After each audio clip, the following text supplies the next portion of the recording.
بسم الله الرحمن الرحيم. قد أفلح المؤمنون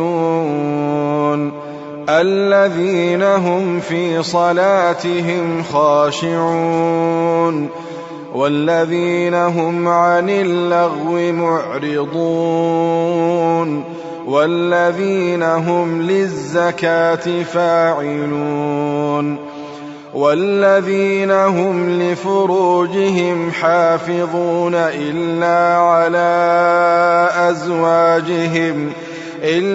على أزواجهم أو ما ملكت أيمانهم فإنهم غير ملومين فمن ابتغى وراء ذلك فأولئك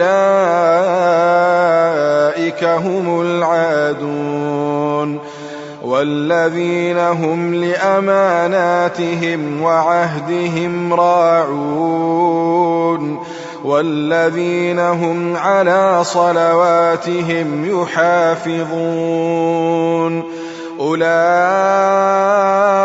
هم الوارثون الذين يرثون الفردوس هم فيها خالدون.